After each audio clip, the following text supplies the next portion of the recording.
بسم اللہ الرحمن الرحیم۔ امام غزالی کے پس پشت کار فرما مقصد یہ ہے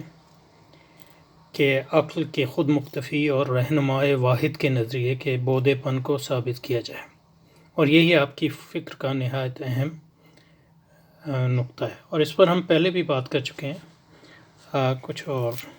صحیح مطلب یہ کہ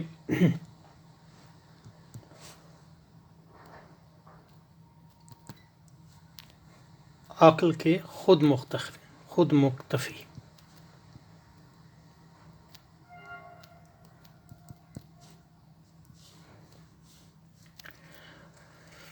ہونے کے تصور کو رد کیا جائے۔ خود مکتفی نہیں ہے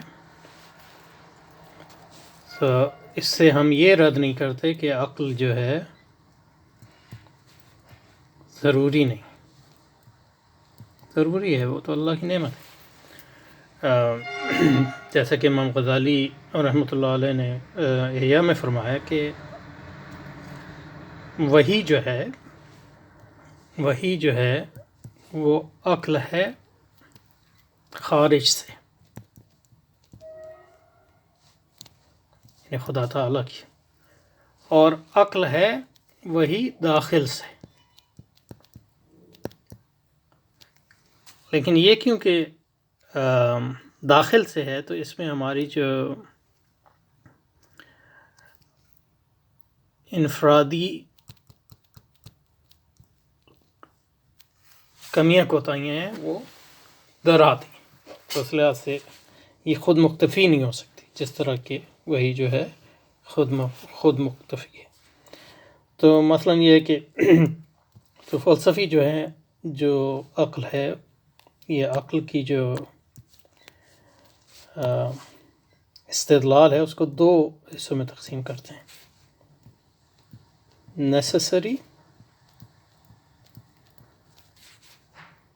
ریزن، عقل ضروری اور یا عقل لزومی، اور sufficient ریزن،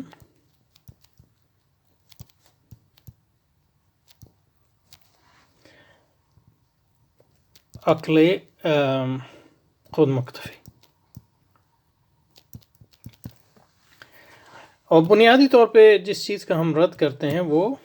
عقل خود مکتفی ہے، کیونکہ دنیا میں صرف ایک ہی خود مکتفی، خود اکتفا، یہ ہے، اسی کو صمدیت بھی کہتے ہیں سورہ اقتراب میں، اور یہ اللہ سبحانہ و تعالیٰ کی جو ہے صفت ہے، اور ہماری عقل کی یہ صفت نہیں ہو سکتی کہ وہ خود مکتفی ہو جائے۔ وہ ہمیں جو دلائل دیتی ہے وہ دلائل جو ہیں خود مکتفی نہیں ہوتے، وہ اپنے آپ میں پورے نہیں ہوتے، بلکہ ہمیشہ جو ہے وہ مزید اس میں جو ہے جس چیز میں بھی کمی ہوتی ہے وہ ہمیشہ جو ہے اس کمی کو پورا کرنے کے لیے مزید اپنے خارج میں جو ہے کی محتاج ہوتی ہے۔ تو اللہ سبحانہ و تعالیٰ اسی طرح صمد ہیں، خود مکتفی ہیں، کہ وہ خارج میں کسی چیز کے محتاج نہیں۔ تو ہماری عقل جو ہے وہ خود مکتفی ان معنوں میں نہیں ہے۔ اور فلسفی جو ہیں، یونانی فلسفی اور ان کے جو مسلمان شاگرد تھے، وہ یہی کہتے ہیں کہ عقل جو ہے خود مختفی ہے، کیونکہ چاہے وہ اس کا دعویٰ کریں یا نہ کریں، یعنی وہ دعویٰ بھی کرتے ہیں، وہ عقل خود مختفی ان معنوں میں ہے کہ وہ کسی اور چیز کی محتاج نہیں ہے۔ ہم جس عقل کی بات کرتے ہیں وہ جو ہے ضروری ہے لیکن خود مختفی نہیں ہے، کیونکہ وہ خارج کی محتاج ہے، وہی کی محتاج ہے، مکمل جو ہے تصویر حاصل کرنے کے لیے، مکمل جو ہے ایکسپلینیشن حاصل کرنے کے لیے، مکمل جو ہے توجیہ کے لیے۔ تو یہ بنیادی چیز۔ اب عقل خود مکتفی اور اس میں عقل ضروری اور عقل لازمی کے درمیان فرق کرنے کے لیے یہ مثال لیجیے۔ مثلا یہ کہ کوئی بھی چیز ہو جس کو توجیہ کی جو ہے حاجت ہو، توجیہ کی حاجت ہو اس کو ہم فیکٹ کہیں گے. توجہ کی حاجت ہے، نیڈز ایکسپلینیشن. ٹھیک ہے، تو اس کے لیے ہمیں جو ہے ایکسپلینیشن چاہیے ہوگی. اسی کو ہم عقل، اسی کو ہم ریزن، اسی کو ہم جسٹیفیکیشن، اسی کو ہم توجہ کہتے ہیں، وغیرہ وغیرہ. تو یہ جو توجہ ہے، یہ جیسا کہ میں نے کہا یہ دو طرح کی ہے،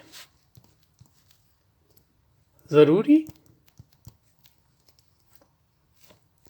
لازمی، اور خود مختفی. یہ بحثیت ایک تصور کی. اور جو ہم یہ کہہ رہے ہیں کہ جب بھی ہم دلیل دیتے ہیں وہ ضروری دلائل ہوتے ہیں، خود مختفی دلائل نہیں ہوتے. کیونکہ کوئی بھی دلیل دی جائے تو اس کے بارے میں ہم یہ کہہ سکتے ہیں کہ اس کی دلیل کیا ہے.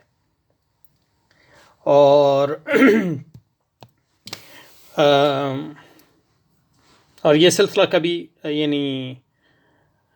ان پرنسپل کبھی جو ہے ختم نہیں ہو سکتا. اسی کو یعنی انفینٹ ریگریس بھی کہتے ہیں، یا ہماری منطق کی زبان میں اس کو تسلسل کہتے ہیں. تو اگر ہماری عقل خود مختفی ہو تو تسلسل واقع نہیں ہوگا. اور فلسفی جانتے ہیں کہ ہماری عقل جو ہے خود مختفی نہیں ہے، اس لیے انہوں نے ایک یہ پرنسپل گھڑ لیا، اصول.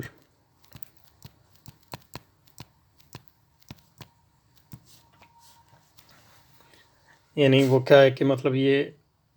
عقل کا بدیہی اصول ہے. اس لیے وہ بداہت کے بڑے، یعنی بداہت ان کو جو ہے، بداہت کو جو ہے ثابت کرنا ضروری اس لیے کہ وہ کہتے ہیں کہ یہ ایک بدیہی اصول ہے کہ تسلسل نہیں ہونا چاہیے.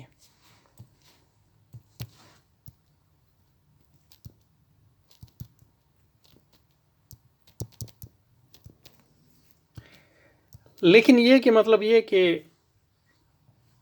اگر عقل خود مختفی ہے تو تسلسل نہیں ہونا چاہیے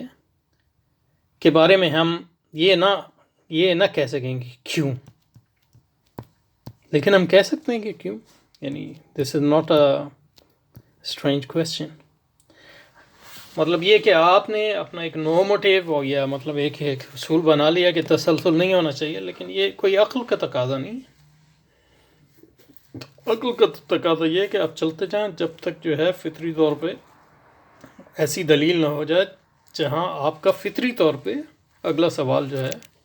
ناممکن ہو جائے. تو یہ امام غزالی کا ہے کہ وہ عقل کی خود اکتفائیت، اور اس کے دلائل جو ہیں ہم نے پہلے بھی دیے. اسی کی دلائل میں سے ہے کہ وہ اس بات کا انکار کرتے ہیں کہ مابعد الطبیعاتی عقائد جو ہیں بدیہی ہیں. کیونکہ بداہت کے تصور کے ذریعے فلسفی جو ہے عقل کے خود اکتفا ہونے کو مفروضے کے طور پہ جو ہے ثابت کرنا چاہتے ہیں. لیکن امام غزالی ان کو یہ موقع فراہم نہیں کر سکتے. تو یہ ہے فرق عقل ضروری اور عقل خود اکتفائی. مثلا یہ کہ اب اگر کوئی چیز اوپر سے گرتی ہے، درخت سے سیب گرتا ہے فار ایگزامپل، تو ایک ایسی چیز ہے کہ آپ اس کی کہتے ہیں کہ دلیل مانگتے ہیں. اب آپ کی دلیل جو ہے اس کی کئی وجوہات ہو سکتی ہیں. اگر اس کی وجہ صرف عملی ہے تو یعنی آپ یہ جاننا چاہتے ہیں کہ سیب درخت سے کیوں گر رہا ہے، تو مطلب کوئی یہ آپ کو بتا سکتا ہے کہ جناب یہ سیب جو ہے زیادہ پک گیا ہے اس لیے. اور آپ کیونکہ آپ کی جو تو ایکسپلینیشن جو آپ جاننا چاہتے ہیں اس کی عملی تھی، تو آپ اس پہ رک جاتے ہیں. لیکن یہ کہ آپ یو کین آلویز آسک ہم کیوں سیب جو کیوں گرتا ہے جب پک جاتا ہے، وغیرہ وغیرہ. یا اگر آپ کی وجہ جو ہے اس کو پوچھنے کی جو ہے عملی نہیں ہے، بلکہ آپ کائنات کی مطلب یہ ہے کہ حقیقت جاننا چاہ رہے ہیں کہ کیسے وہ چلتی ہے جاننا چاہ رہے ہیں، تو آپ پوچھیں گے جب بھائی سیب کیوں گرا ہے، تو رستو کہتا تھا کہ بھاری چیزیں جو ہیں ان کی فطرت میں ہے کہ وہ نیچے گرتی ہیں، فطرت میں ہے کہ وہ نیچے گرتی ہیں، اور جو ہلکی چیزیں ہوتی ہیں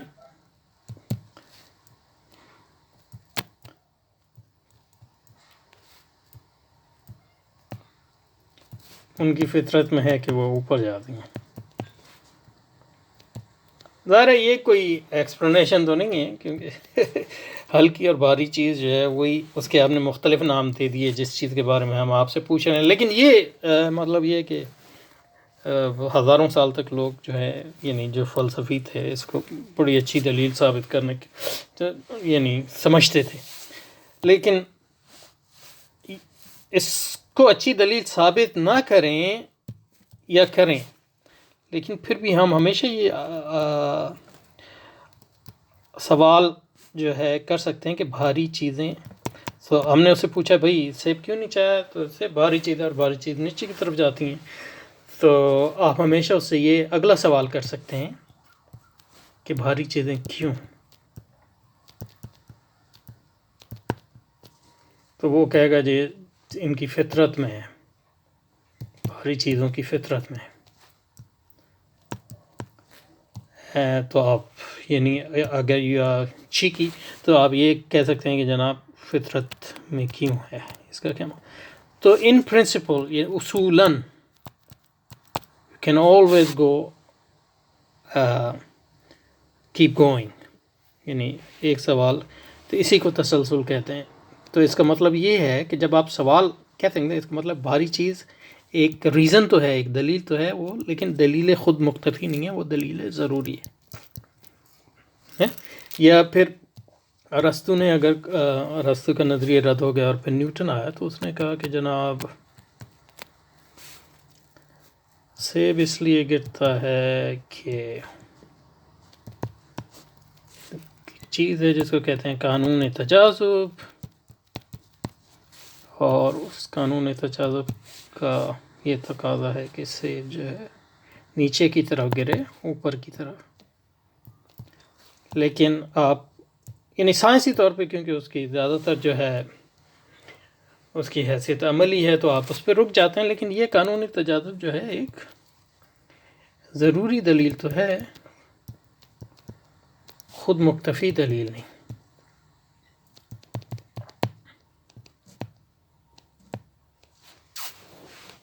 صحیح، اور آپ ہمیشہ اس سے پوچھ سکتے ہیں کہ بھئی کہ یہ قانون تجاذب کیوں ہے، فار ایگزامپل، اور یہ قانون تجاذب جو ہے اس طرح کیوں ہے اور اس طرح کیوں نہیں ہے، اور اس کا جواب دے گا تو آپ اس پہ ایک اور جواب کھڑا کر سکتے ہیں، اس سے پتہ چلتا ہے جب بھی آپ کسی توجیہ پر ایک نیا سوال کھڑا کر دیں تو اس سے آپ کو یہ پتہ چل جائے گا کہ یہ جو دلیل ہے یہ دلیل ضروری تو ہے، خود مکتفی نہیں ہے، اور خود مکتفی دلیل وہ ہوتی ہے جہاں آپ جو ہے مزید کوئی سوال جو ہے پوچھ نہ سکیں، نفسیاتی طور پہ نہیں یا موجوداتی طور پہ نہیں، بلکہ ان پرنسپل اصولاً، اس وقت آپ کہیں گے کہ وہ دلیل جو ہے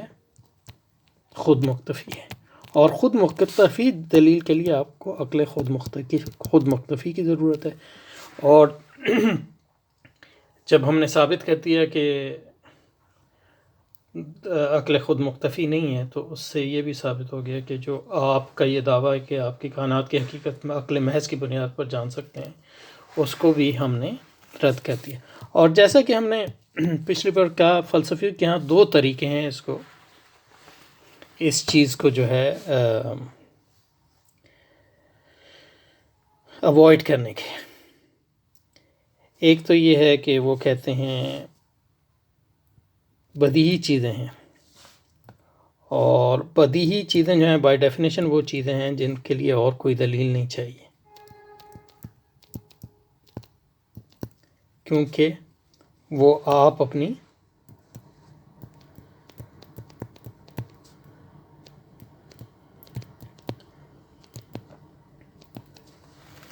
اور امام غزالی یہ ثابت کرتے ہیں کہ جہاں تک مابعد طبیعت کا تعلق ہے کوئی بدیہی چیزیں نہیں ہیں، کوئی بدیہی عقائد،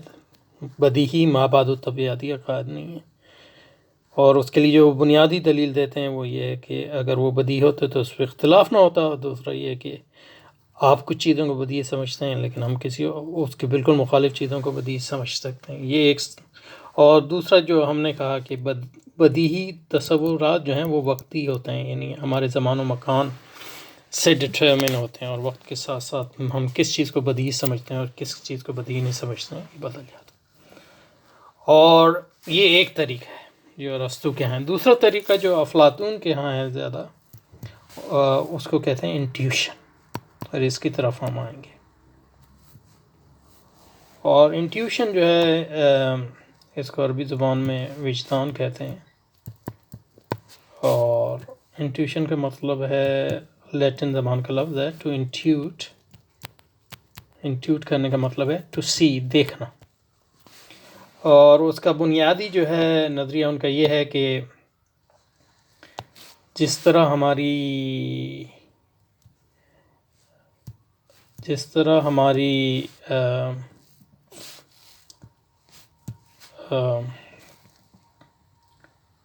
حواس دیکھ سکتے ہیں، انہیں حواس دیکھ سکتے ہیں چیزوں کو، اس لیے ہمیں جو ہے مطلب یہ ہے کہ مجھے اس کی دلیل نہیں چاہیے کہ وہ یہاں سے گاڑی گزر رہی ہے، سمجھ رہے نا، کیونکہ میں اس کو دیکھ رہا ہوں، تو یہ چیزیں بدیہی سمجھی جاتی ہیں، اور اس پہ لوگوں کا اختلاف نہیں ہوتا۔ تو ارسطو نے، افلاطون نے یہ دعویٰ کیا کہ جس طرح جو ہے ہمارے جسم کی آنکھ ہے، اسی طرح روح کی بھی ایک آنکھ ہے،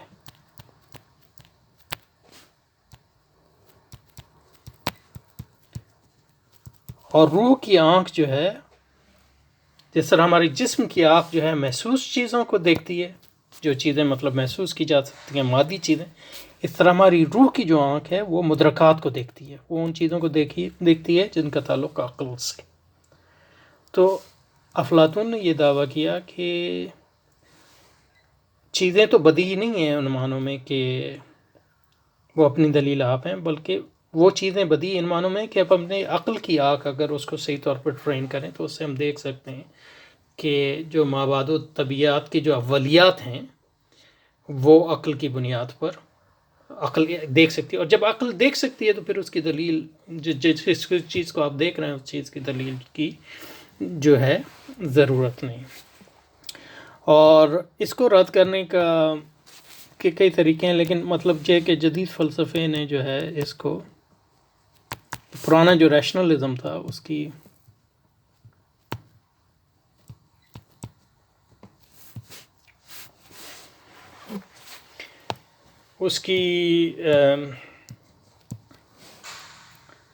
پوری عمارت جو ہے اس پہ قائم تھی، اسی پہ قائم تھی کہ عقل کی ایک آنکھ ہے جس سے وہ مدرکات اولیہ کو دیکھ سکتی ہے۔ اور یہ عقیدہ مطلب یہ ہے کہ جو تجربی فلسفی ہیں وہ پہلی بار اس کو رد کرتے ہیں، تجربی فلسفی جیسے لاک وغیرہ ہے یا ہیوم ہے، اور ہماری تاریخ میں جو ہے جیسے مطلب تجربی فلسفی ہیں جیسے امام ابن تیمیہ ہیں، وہ کہتے ہیں کہ عقل کی کوئی ایسی آنکھ نہیں ہے، مطلب یہ کہ یہ سب آپ کی گھڑی ہوئی چیزیں ہیں، ہمارے پاس بھی عقل ہے، ہماری عقل کی تو کوئی آنکھ نہیں ہے۔ اور سب سے مشہور جو جدید فلسفی ہے جس نے اس چیز کو رد کیا ہے اس کا نام کانٹ ہے۔